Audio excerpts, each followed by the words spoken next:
అమ్మా పాట రామగారు అగ్నిపతి రాజారండి. అగ్నిపతి అప్పటికప్పుడు చెప్పమంటారు. అగ్నిపతి రాజారండి. ఆ దుర్గమ్మకి తైవిడి వరపప్పు, ఎర్ర గాజులు, ఎర్ర జాకెట్, నిమ్మకాయలు, అన్ని కొబ్బరికాయలు, దుర్గమ్మలు కావాల్సిన ఆంజలన్నీ కూడా పందిలో తేవతల్లి. తర్వాత అమ్మవారి పందిలోకి వచ్చిన తర్వాత ఆడవాళ్ళు ప్రాంతాల్లో పసుపు పెట్టి దుర్గమ్మ తలబెట్టుకోవాలండి. మన దుర్గమ్మని పందిలోకి వచ్చిన తర్వాత నేను కేక పెట్టాలంటే మళ్ళీ మిమ్మల్ని నేను కేక పెట్టలేను. దయచేసి అందరూ కూడా దుర్గమ్మ పందిలోకి వచ్చిన తర్వాత పెట్టి అమ్మవారిని తలబెట్టుకోవాలండి. అగ్నిపతి రాజారమ్మ, అగ్నిపతి రాజారండి. ఆనాడు కన్నతల్లి వీరమ్మదేవి పెద్దవాళ్ళ కనుగొను అలా కూడా కేక పెట్టినా అలా కన్నెత్తిన చూడలేదట. ఆనాడు కన్నతల్లి వీరమ్మదేవి పెద్దవాళ్ళ కనుగొను ఇలా కేక పెడతారు.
ఆనాడు కన్నతల్లి వీరమ్మదేవి పెద్దవాళ్ళ కన్నురము ఇలా కేక పడుతూ ఉంది. అలాగే ఎప్పుడైతే కన్నతల్లి వీరమ్మదేవి వెజిపడి కన్నతల్లి కేక పెడతా ఉంటే ఎక్కడ కొన్ని చూడదంట. అమ్మో నీకు ఆ చిరము వచ్చి ఆ చీరణ కట్టింది, వచ్చి ఆ చీరణ కట్టింది, చీరమే వారింది రాదు, చీరంటే వారింది రాదు,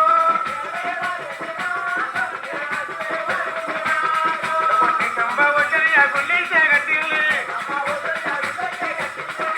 వచ్చి ఆ గుళ్ళి కట్టింది, ఇప్పుడు వేరే వారింది రాదు, కూడా వచ్చి వారింది రాదు,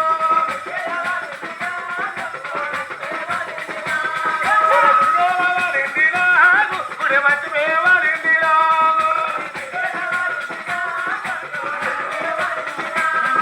వచ్చే తంబ వచ్చి ఆ పందిరి ఎట్టిల్లి, తంబ వచ్చి ఆ పందిరి ఎట్టిల్లి,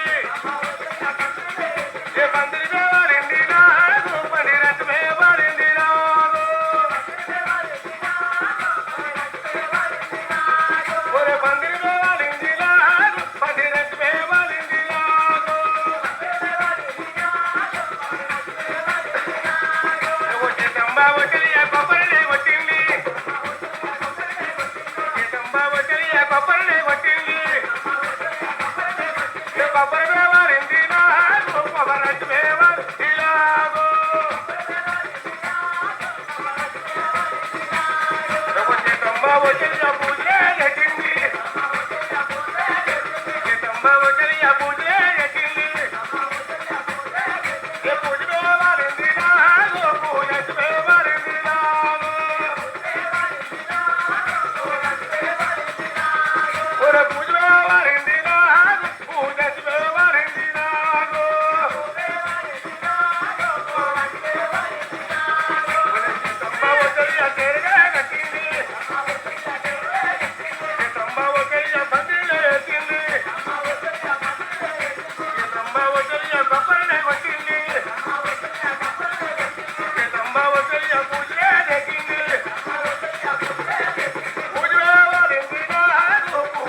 అలా కూడా కేక పెట్టిన పెద్దల గంగులగమ్మ అలా కన్నెత్తిన